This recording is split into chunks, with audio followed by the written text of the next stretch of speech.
Hello again. Today what we're going to do is 7.F. We're going to use technology to find variation models.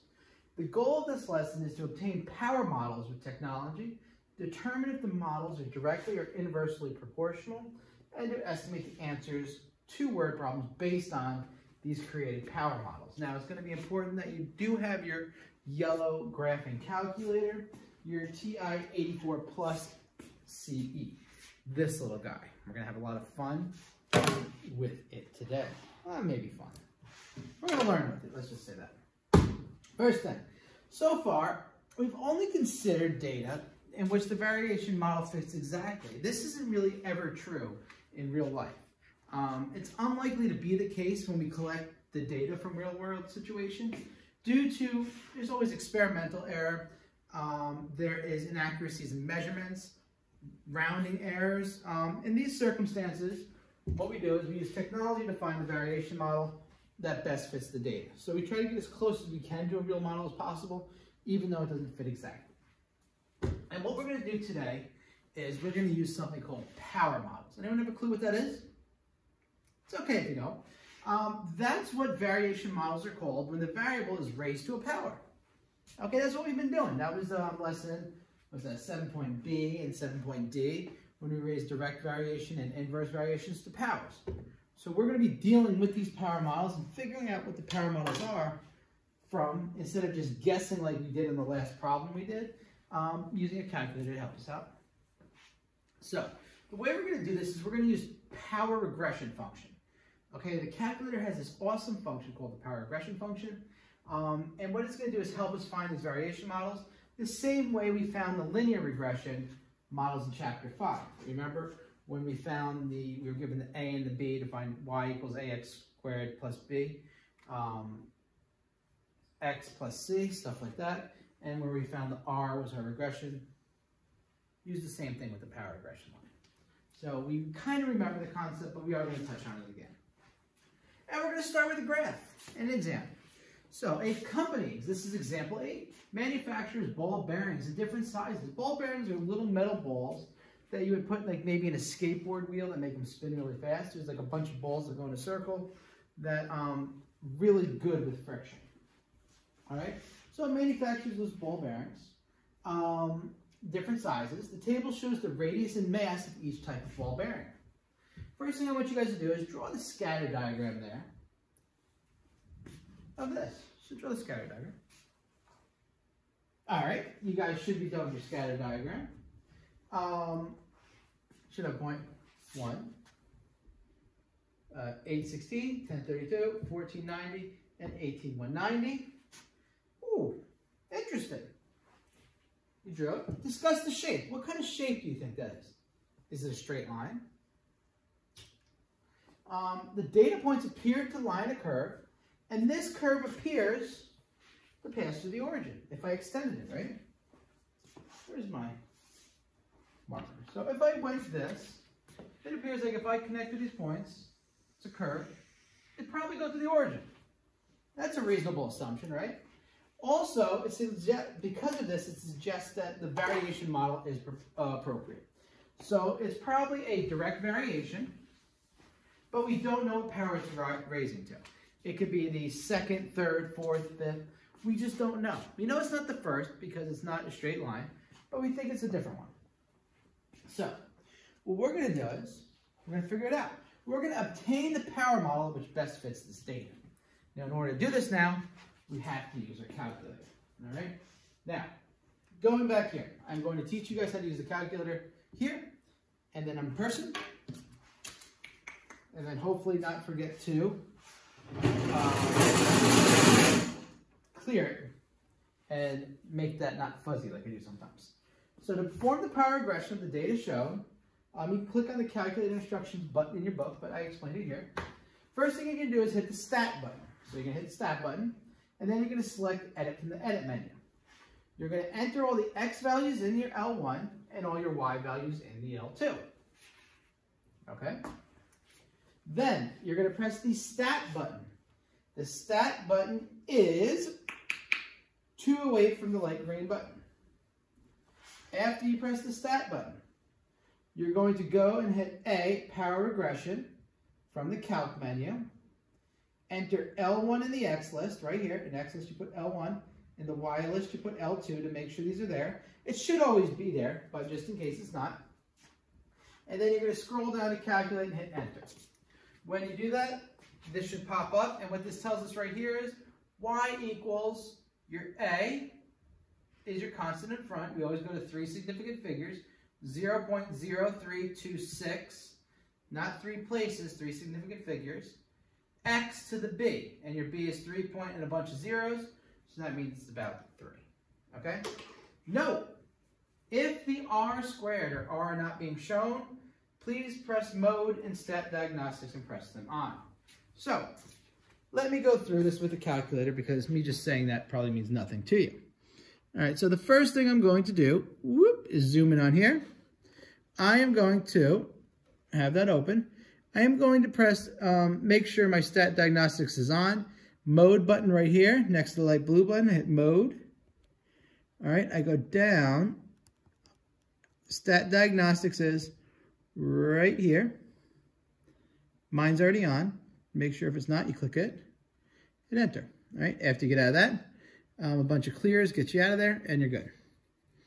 All right, now, we're going to press Stat, Edit, Stat, Edit, right, and Enter. We're going to enter in our values and our things. I already have stuff here, so remember how to clear this out. In order to clear, you hit the second button, light blue.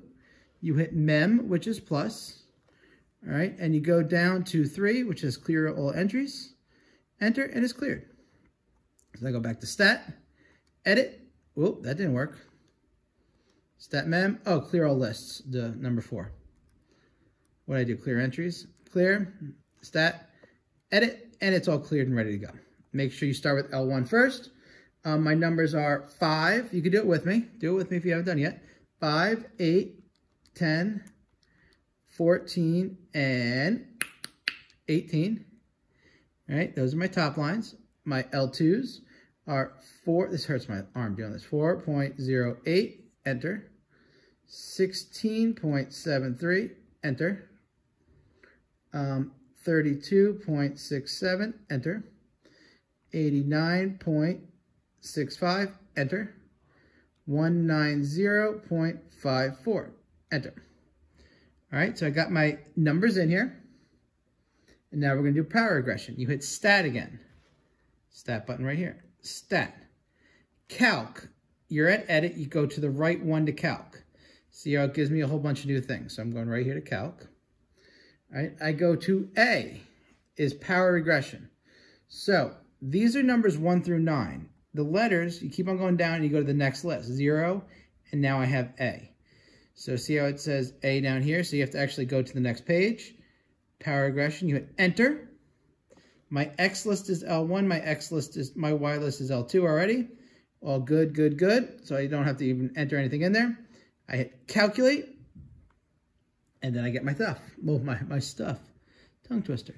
Notice my A is 0.0326. My B is 3. And there we go. That is how you use your calculator. All right, not too terrible. I think we can manage that, right? This is going to be a long lesson for these calculator work, but it's good. So now we go back. Obtain the power model. Well, here's my power model right here. Now R right here, that is my correlation coefficient. We want that close to 1. If that's not close to 1, it means it's not very accurate. Since this is very close to 1, what that means is it fits the data. If this was like 0.7, it wouldn't fit the data. It would be a terrible power regression curve. We wouldn't even use one of it. All right? So the fit is excellent. Awesome. Our B, the B part, that is the power we raised to. Since it's very close to 3, it means we're raising it to the 3rd power. Okay? Next thing you have here is our A. Our A is the coefficient out front. It's reasonable to conclude that M is directly proportional to R cubed. It's going to be R, whatever B is. If B was 2 point something really close, or 5 point, that's what it is. And then finally our A, we put out front. So the model is always go 3 significant figures. not 3 decimals, so 0.0326, 123, r cubed. So that's your model. And that's it. That's the whole thing we're going to be doing in this chapter. All right, now, the last part, it says, estimate the mass of a ball bearing that has a radius of 22 millimeters. All right, the way you're going to estimate that is you're just going to take 22 and plug it in for r. This should be red. I don't know why that's blue. So r equals 22. So your m equals 326 10,000ths times 22 cubed, which is about 347. Right? What does that mean? You know what that means? It means that the ball bearing that has a radius of 22 millimeters has a mass of about 347 grams. Okay? That's all it means. All right? Easy peasy. All right, any questions? Now is the time to ask. Leave that up there for a second, and let's move on.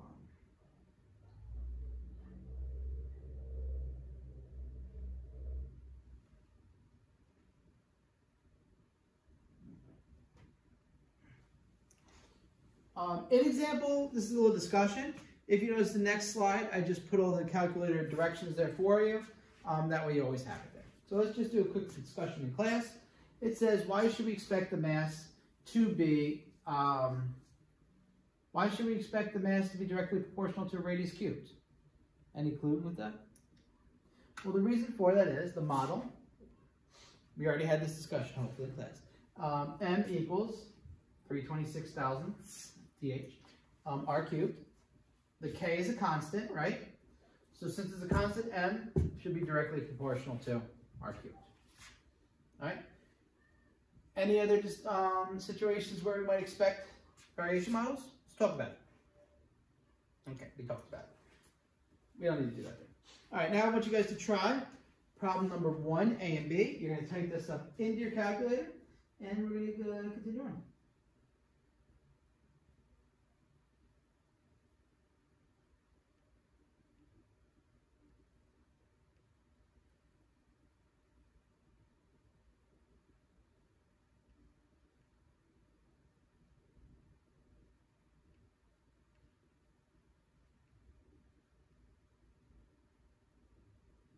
All right, you done yet? Almost done? I like to give you guys a little bit of head start. I like to give you guys a little bit of a head start. All right, I'm going to go do this with you to help you out now. But I lost my calculator. Oh, there's my calculator. All right, so once again, we get our calculator. Turn it on.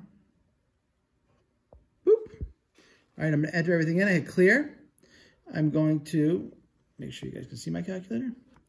All right, I'm going to second, mem, number 4. I just hit number 4, clear all the lists. All right, so now nice and fresh again. Stat, edit. All right, my 1, I go to the left. I got 1, 2, 3, 4. That's my x's. Go to the right. My y's are 0.6. You don't have to put the 0 if you don't want. 0.6, 9.7. All right, 48.8, 153.5. I'm not going to do these all with you. I'm just going to start with this. Okay, good. Now, once again, hit the stat button. Go over to calc and go down past 9 to A, power regression. Enter, enter, enter, enter. Calculate, and then I get my power regression curve. Notice B is 3.999999, so that's about 4. And then we got a good number for A. We got some good R's as well. All right, I'm not going to leave them up there. I'm just going to go right to here. And what we notice here is, oh, that's pretty ugly down there. All right, the correlation coefficient R is very close to 1. We said that before. It's 0.9 and a bunch of 9s. So the fit is excellent. The power is really close to 4. 3.99827. Very good. So it's reasonable to conclude that y is directly proportional to x to the 4th. All right, because that's your B. The model, therefore, is y equals 0.6000 0.0602 x to the fourth, and that's your answer. All right. Once again, this is because this is what we got as our stuff. All right.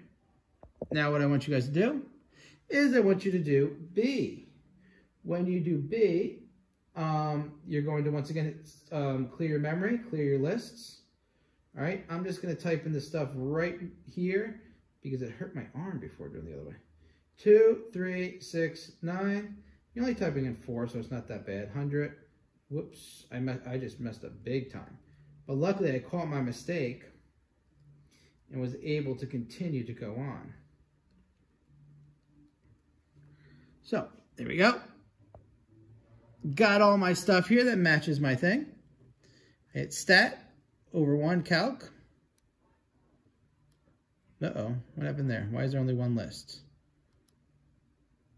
Should have 2 lists. Good. Stat, calc, oh, 1 variable. All the way down to A, power regression. And there we go. Notice my B is negative 2.9986. So that's about negative 3. My R is point and a bunch of 9. So that's very close to 1. So it's an excellent fit. And my A is about 799. All right. So I'm going to use that information. And let's see what we get. There's my little graph down there. Oh, when I get closer, I can see it. It's just this one little area. On the PowerPoint, I'll be able to see it better. Very close to negative 1. Okay, the fit is excellent. The power is very close to negative 3, as I told you before. So it's reasonable to conclude that y is inversely proportional to x cubed. Notice, because this is a negative, it's inversely proportional. Because this is positive, it's directly proportional. So anytime the power is positive, directly proportional. Anytime it's negative, it's inversely proportional. Okay? And you would just say inversely proportional to x cubed. You wouldn't say x to the negative 3. Okay? It's directly proportional to x to the negative 3. The model, therefore, is y equals 799 x to the negative 3rd power. Notice 3 significant figures, so there's no room to do any decimals. And that's it. That's problems 1 and 2. All right, that's not too terrible yet, right? Just getting warmed up, though. Y is about 799 over x to the negative 3. Would you write it like this? No, you would not write it like that. Whoops. Because this would always have to be a positive. So if you're going to put it as x to the 3rd on bottom, make sure that's a positive 3 on bottom. All right, big mistake a lot of students make. That's why I put it there. That one I actually meant to make. All right, let's go problem number 2. First thing I want you to do you think there's a direct variation or an inverse variation between the variables? Best way to figure this out is to plot the points. So what I want you to do now, ladies and gentlemen, is to plot the points. All right? Plot points. Plot, plot, plot. Oh, I already plotted one for you. Get that off that point. All right, so let me plot the points. These all go by 2s. These all go by 10s. So 3, what's that, 350? Boom. 5, 18. We got 7, 9.2. 8, 3.7. And 10, 4.5. Wait. 10, 2.5. Let's just say 2.5.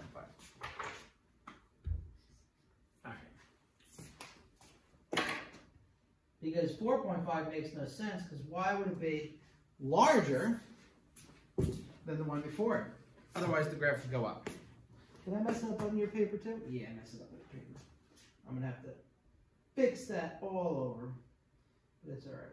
All right, so now we've got our point. So looking at that graph, what do you expect it to be? Do you expect it to be direct variation or inverse variation? Think really tough, think really tough, think really hard, and try to figure out what it means. So, it looks like if I was going to draw this graph right here, all right, we expect inverse variation. Why? Well, the reason is the points appear to line a curve which is asymptomatic to both axes. What does that mean? Well, if I connected these points, it's going to have the y equals 0 as an asymptote, and it's going to have p equals 0 as an asymptote. So it is asymptomatic. So that means, oops, there goes my graph. It is probably an inverse variation. Got it? Move this. So what I want you guys to do next is to obtain the graph. So you're obtaining the graph. Good. I fixed that problem. Now what I'm going to do is I'm going to type these things into my calculator. And then after I type them into my calculator, I'm going to move. I'm just going to look up something real quick.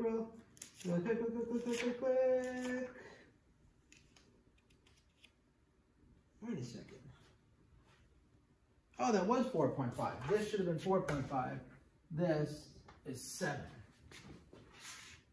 That's what the mistake was. I put 3.7. It should have just been 7.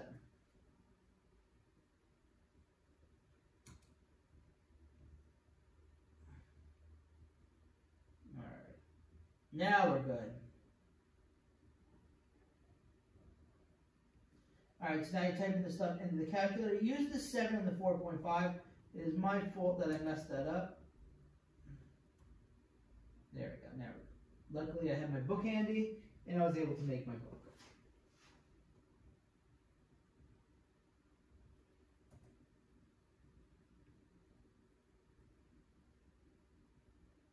All right, so you should be almost done typing in your calculator. And what you're going to do is write down what you think your best variation model is. All right, so did you get it yet?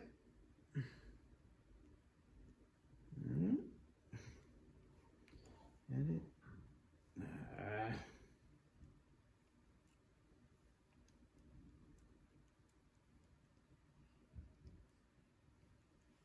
All right, answers you should have gotten. That's about what your graph looks like. That's your power regression. Notice B is negative, which is very good.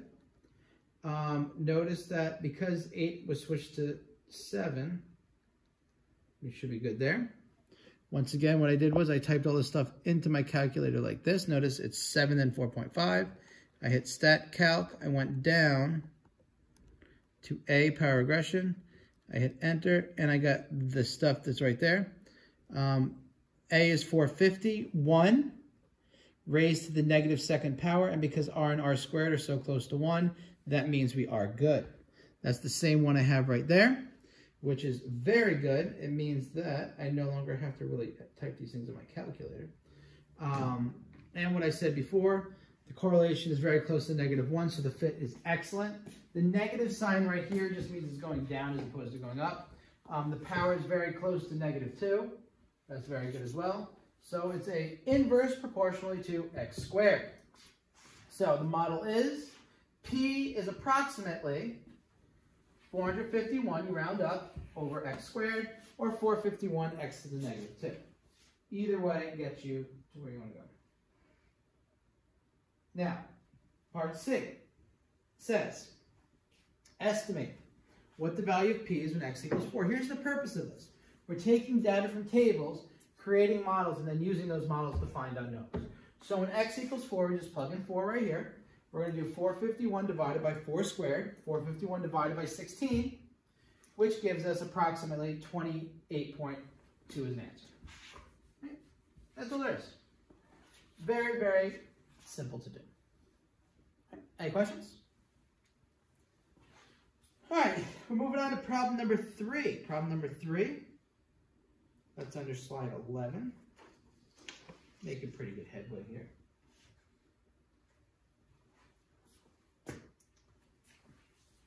Says, Zach never remembers to charge his phone until the battery has completely run out. That happens to me too.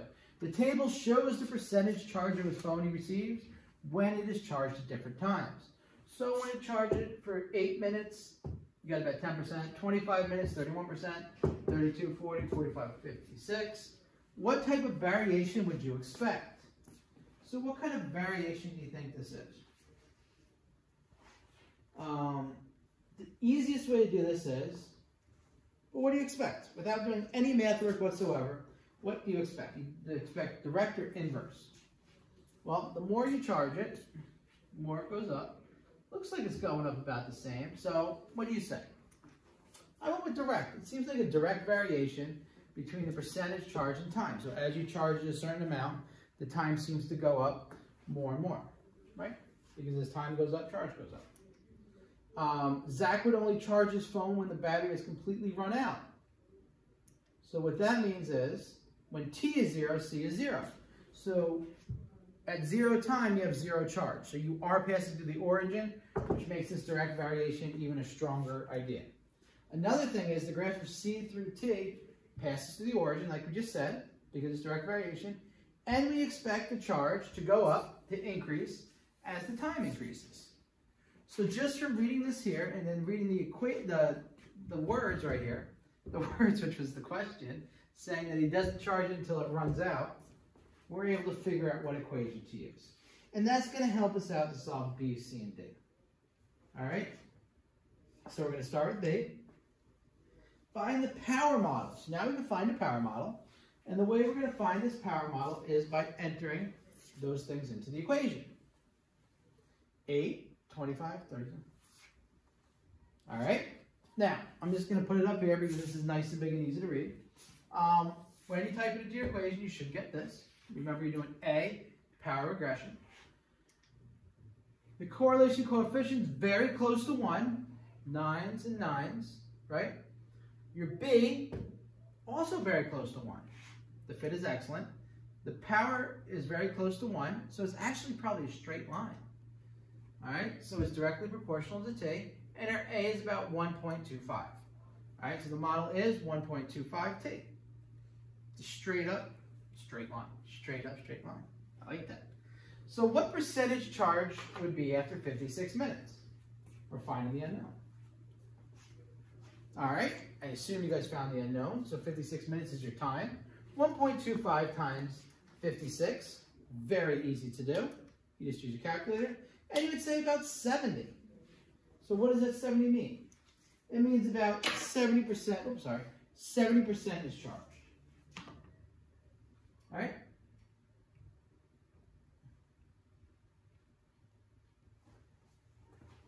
For what values of t is it reasonable to apply this model?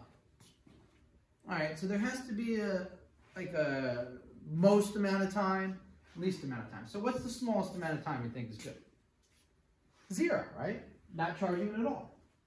Now, what do you think 100% is?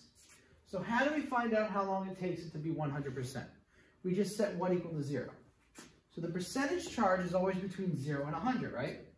So C is always going to be between 0 and 100, correct? So since C is always between 0 and 100, equal to C, right? You can't be charged more than 100, can't be charged less. What can we do to find out the time? Well, what do we know about C? We also know that C equals what? 1.25 T. So what can we do with the C? We could take this 1.25 and replace the T. Oh. We know that C is about 1.25 T. So 0 is less than or equal to 1.25 T, less than or equal to 100. How do we solve for T right here? We divide both sides by 1 1/4. Whoops. Divide everything by 1.25. 0 divided by 1.25, 0. T, I don't know, 80. All right, so it's reasonable between 0 and 80 minutes. Anything longer than 80 minutes just gives you 100% charge, right? And you guys should know you really don't want to overcharge your phone, right?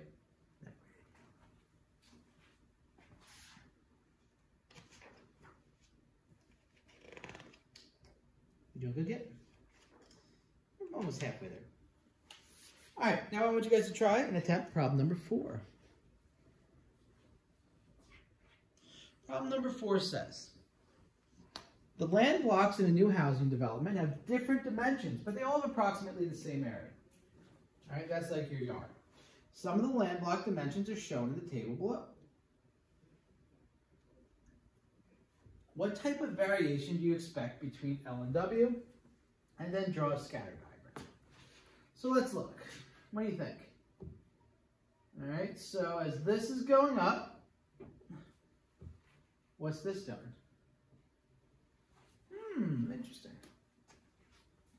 What do you expect? Well, hopefully he said, what happens when you multiply to find the area? You multiply length times width, right?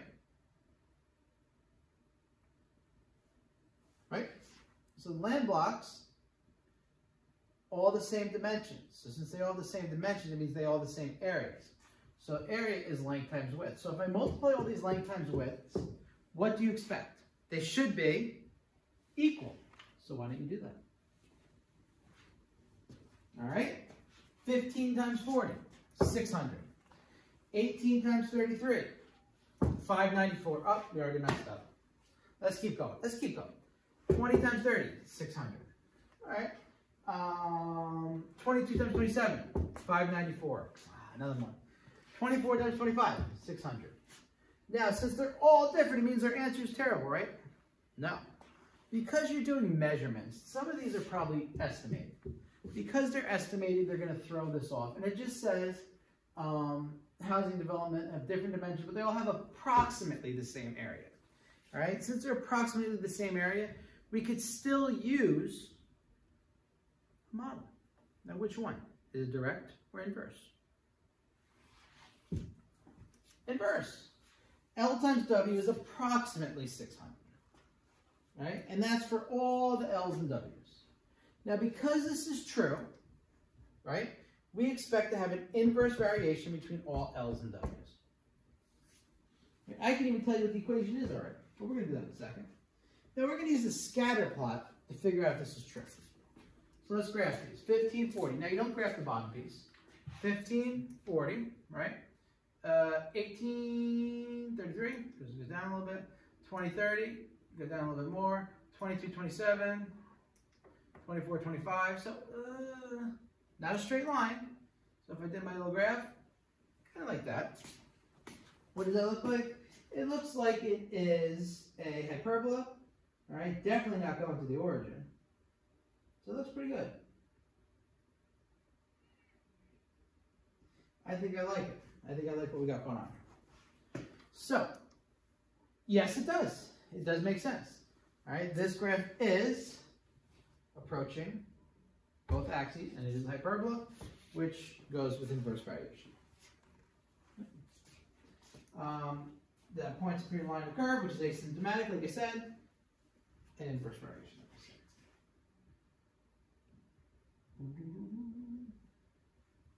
All right, let's go to the second part of 4. It says obtain the power model. So type this stuff into your calculator to get that power model. Pause, unpause. Bam, that's your power regulation model that you should get. Now let's look at this and let's notice some things from it. Let me just make sure that you can see that nice and good. Yep, looks good in the video. First thing, I look at my R's. Very close to -1. Awesome, that means inverse variation right away. B, very close to -1. That's also very good. So our power is close to -1, meaning that we're going to have inverse variation because this is negative. All right. A, 602. So it's reasonable to say that they're inversely proportional because the power is negative. The model is 602 x to the -1, or 602 over x, or since it's L and W's, L equals 602 over W. Now watch this. If I took these numbers and I multiplied both by this, L times W is approximately 602, which is about 600, which is what we estimated before. Pretty nifty, isn't it? Now we can figure out some new things. Say the block is about 23 meters wide. Can we find out its length? Of course you can. This is where it gets easy. Creating the model is the only tough part. So, W equals 23, right? L equals 602 divided by 23. Boom! About 26.2 meters. Right. for what values of W can this model be sensibly applied? All right. What's the... Now this one's a little strange. Now we're going to say, this is going to be a little weird for you guys. Most houses, you may not know this, would require a block at least 15 meters wide. All right. Also, most blocks would never be longer than what they are wide. Would be longer. So however wide you are, you'd be a little bit, put back a little bit more. So then if length equals W, we can figure out what that is. When does the length equal the width? Just take the what? W times W, if they're both the same, right? So W squared is 602. If you take the square root of 602, you would get about 24.5. So your width would be somewhere between 15 and 24.5. How would you know this? You really wouldn't. I don't know. I don't really like that part of the question. But like I said before, the length and the width, you'd probably be given this information and then have to derive this bottom piece from it. By itself, it really makes no sense. But it's a good question besides that. Question says.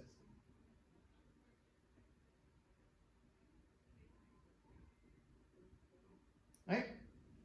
Let's go to number 5. Obtain a variation model which best fits the data. Now, I messed up with number 5.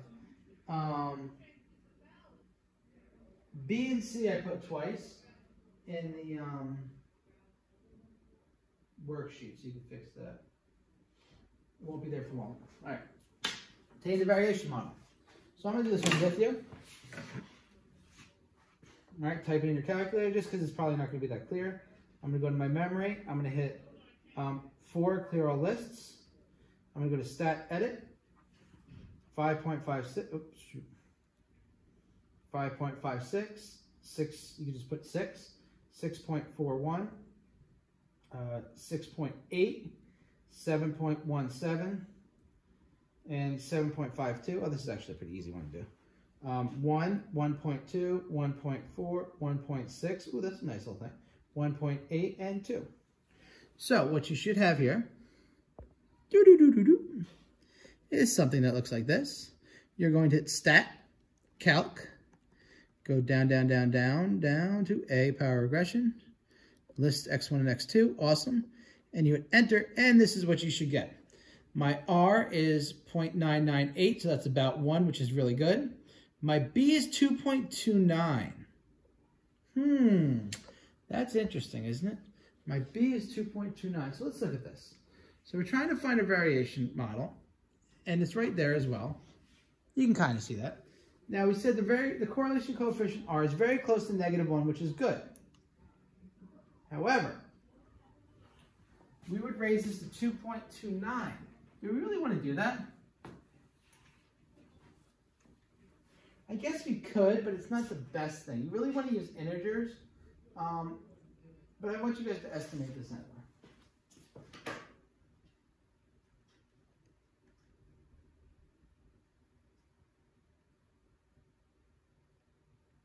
And then I'm going to discuss it in a moment.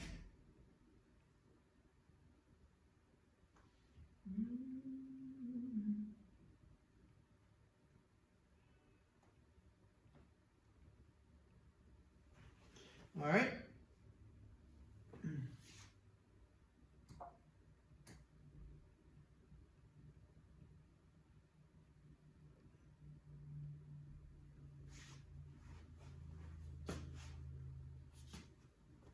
Oh, and in your book it doesn't say the 1.8 or the 2.0. I don't know why it got cut off from you.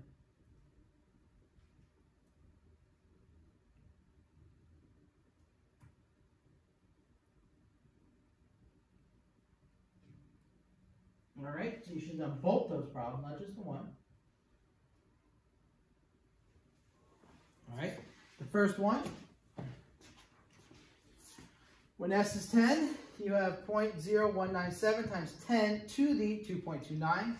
You can raise to a power and you get approximately 3.84. So it's about 3.84 meters. All right, estimate the speed of the car if the turning radius is 4. So when R is 4, 4 is approximately this. So what you do first is you divide by 197 thousandths. And you get, then you take the 2.29 root of that. So you type 2.29 second x squared, 4 divided by 0.0197 in parentheses, close parentheses, and you get 10.2. Okay? You can also use a special equation right here in your calculator that solves it for you. Okay. Fairly simple.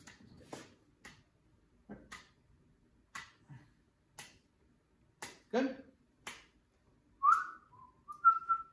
About 10.2 meters per second. And that's number 5. That was a quick 2 problems. See, the problems get quicker because even though they're 2 problems apiece, it's really only 1 problem. Now we're going back to, ready? Let's go back. Back in time. We're going to do the opening problem. That was on page 164. Remember this one? This is how we started our lesson. Miss Cornwall has a set challenge for the students in her math class. Each student must try to guess the number of jelly beans. In a large cylindrical jar, Jill measures the jar and finds its height and width are each about 20 centimeters. She can't find the height of the jar that size, but she finds 3 other jars that have equal height and width. 8, 8, 12, 12, 16, 16. So the diameter and the heights are all equal. She fills them with jelly beans and counts however many they can contain, and then she's going to create a mathematical model to cheat and win this competition. All right, so first thing, what does the graph of the number of jelly beans against the jar height look like? So what I want you guys to do is just create a table right here. All right, and you're going to fill that table in based on your pictures. All right, just fill that table in based on pictures. Very simple to do.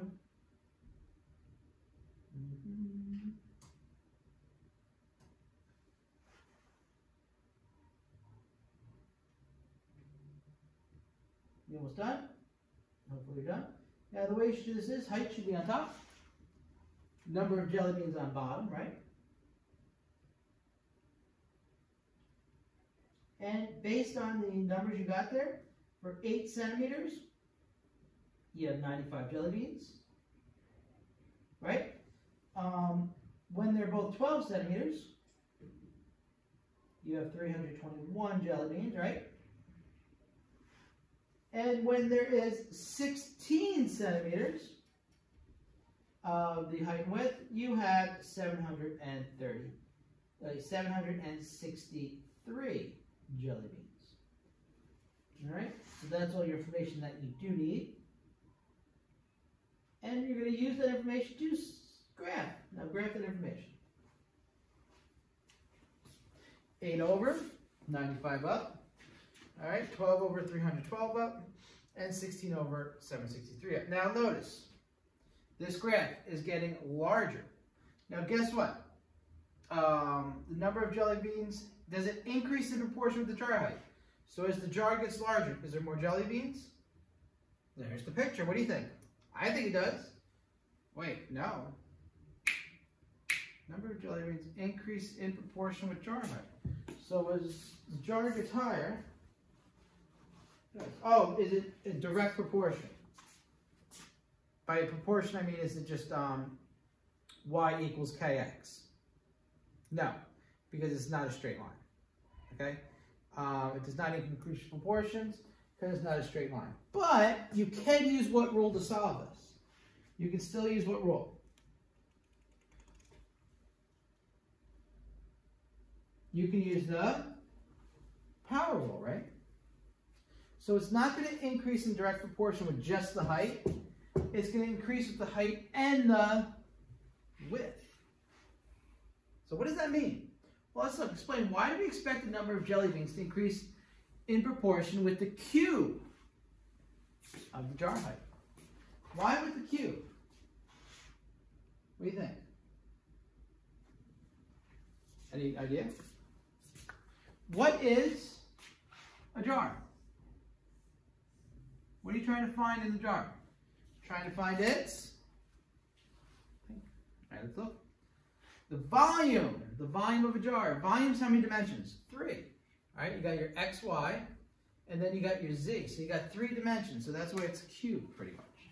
So the volume of a jar is pi r squared height, right? So what's the radius equal? We know the radius of the jar is half the height, right? Because we said before, I'm going to use my same picture here, and all my markers keep on going wherever I walk away from. All right? So if I have my jar here, whatever my height is, right, my diameter is equal to my height. And since the radius is half the diameter, the radius is half the height. All right? Height is the height of the jar. So the volume, I'm going to replace this R with this. So R is height over 2, because I want one variable. So I replace that R with height over 2 squared. H squared, 2 squared, so that becomes H squared over 4. Okay? H squared times H, or H squared times H over 1, is H to the 3rd power. Okay? And then pi over 1 times 4 divided by 4. So this is technically pi h cubed, if you want to write it like that. So you have pi h cubed over 4. However, the pi and the 4, they're both a constant. So we can just use this as volume is directly proportional to h cubed.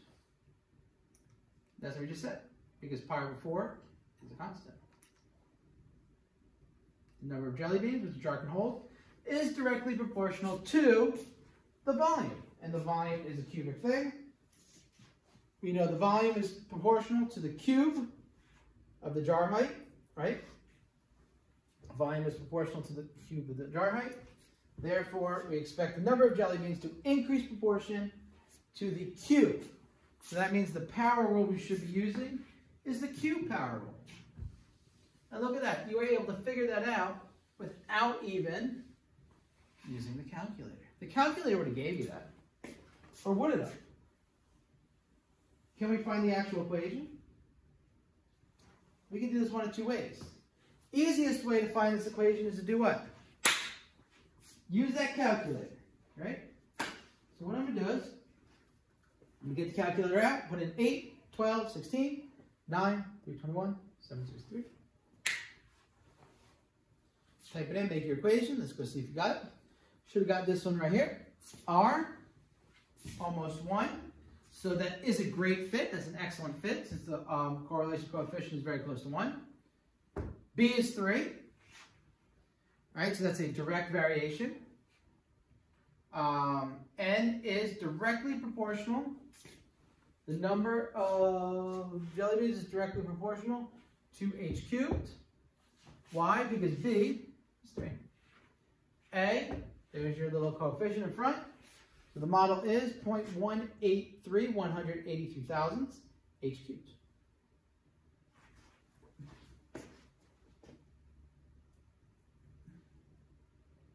Last one. What do you think she should guess? What guess should she make? Well, you said at the beginning the height's 20. So what guess should she make? All right. When the height is 20, N is 183 thousandths times 20 cubed. 183 times 8,000, 0.183 times 8,000 is about 1,468 jelly beans. All right. That's what you should guess. And do you think that's a good guess? Now here's the more important question. Would you guys spend all that time trying to win a jelly bean contest? I don't know what you want. But look at this boy down here. He's just eating all the jelly beans. Seems like he got the right idea. All right. I really like jelly beans. That concludes problem 6. All right. Oh, we got 2 more problems, 7 and 8. Boom. Problem 7. All right. Problem 7, what it states is to obtain a power model that best fits the data, what you're going to do is type all that into your equation and continue.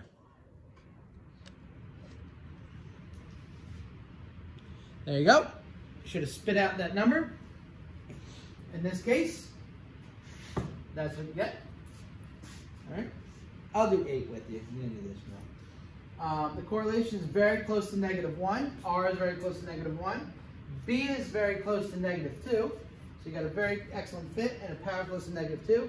The negative power means you should probably use an inverse proportion. And inversely proportional to what? D squared. So we're going to say F equals 5.63 over D squared. See?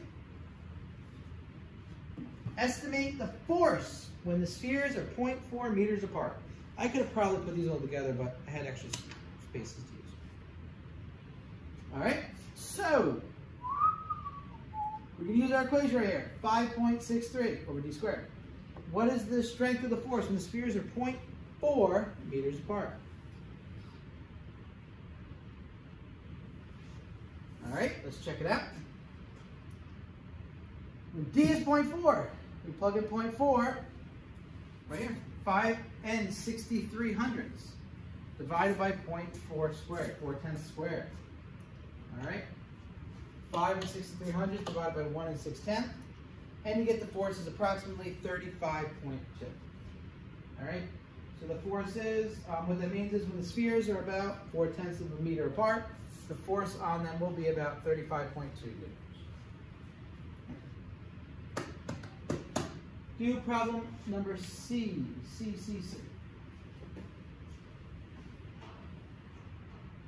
Letter C. All right.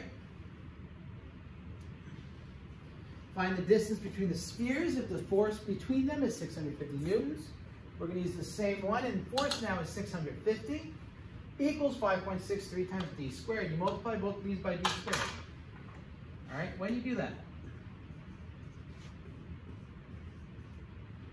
cancels out. 650 D squared equals 5.63. Divide both sides by 650. D squared equals 5.63 over 650. Take the square root of 5.63 over 650. Put everything together in the end instead of estimating and estimating. So second x squared, 5.63 divided by 650, close parentheses. And as an answer, you get approximately 0.0931. Remember 3 significant figures. So what that tells us is the spheres are about 931 10,000ths apart when the force is 650 newtons. There you go. Problem numeral number 7.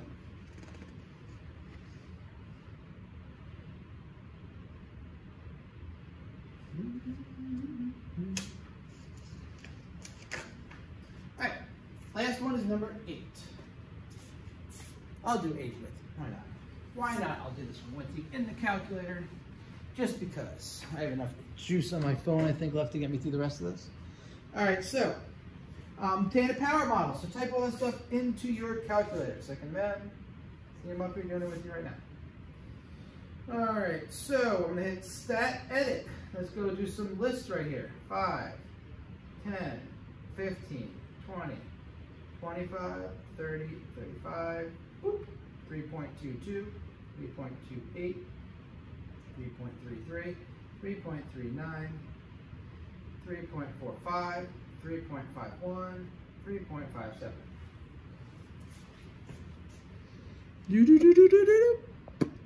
We got all our numbers in there, calculator.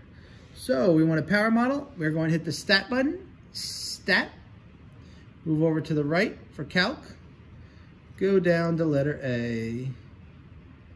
If I keep on going, I get all a bunch of letters, but I just want A, power regression. Boom. All right, so I got some interesting things here. My R is 0.96. Now, that's not great. So do I want to keep that one? I don't know. My R is 0.96 and my B is 0.05. That's some pretty weird numbers. Let's see if that's true.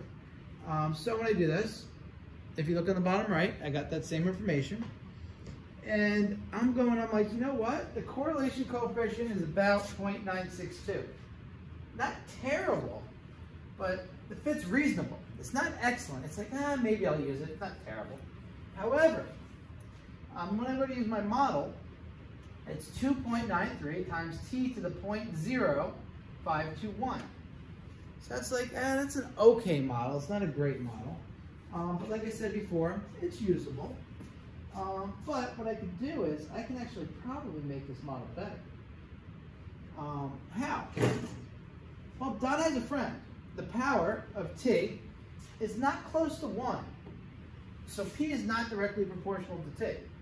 Right? So this really isn't direct proportion. So I go, wait, why would you even say that, Donna? Come on. Whoever told you that's wrong? But guess what? She has a smarter friend, Penny. She said maybe the temperature should be recorded in Kelvin instead of Celsius. Now, for you guys that don't know, the United States likes to use Fahrenheit, which is a terrible measurement. Most of the rest of the world uses Celsius. And what Kelvin is, that was made by engineers, and they use Kelvin, and you want to convert your temperatures to Kelvin. So what you do is you take your Celsius and you add 273.15, and that's how you make things Kelvin.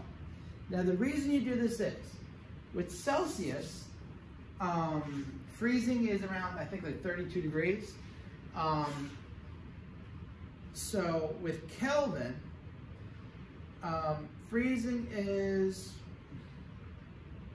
32 plus that, so it's like 295. That's not what matters. The significance of 273.15, anyone take physics and know? If I go to Celsius, negative 273.15 degrees Celsius, that's called absolute zero. That's the lowest possible temperature you can have. You can't really get lower than that. I guess you can kind of cheat and change like pressures and put things in vacuums and stuff. But the lowest possible temperature they say, hypothetically, is negative 273.15 degrees Celsius. So they just made a new thing and they said, you know what? It's 0 degrees Kelvin. That's the lowest you can be. And then we'll just go up from there. So that's where Kelvin came from. So what you do is when you take your temperature in Kelvin, you're going to take your 5 and do what to it? You're going to add 273.15. And you're going to do that with the 10, the 15, 20, 25, and 30. So what I want you guys to do is, I want you to do that real quick and recreate this graph. All right, so you should have 283.15, 288.15, 293.15, 98, 303, 308. Notice they all just go up by 5s. Now you may say, wait a second, that's going to mess up my whole graph. So do I have to do everything all over? No. Whatever you do, please do me a favor. Do not clear out your, only 10% of my phone, I better hurry this up. Do not clear out your calculator, okay? All you're gonna do with your calculator is, this is my last thing, right? I'm gonna go on my calculator. I'm gonna go, you know what? I'm going back to stat. I'm going back to edit. I could still use all these L2s. I just gotta change the L1s. So I'm just gonna go 278. I'm just gonna write right over these, 15, all right? 283.15. Whoops, messed that up. I can't lean up here and do it. 283.15, 288.15, 293.15, 298.15, 303.15, 308.15. Okay.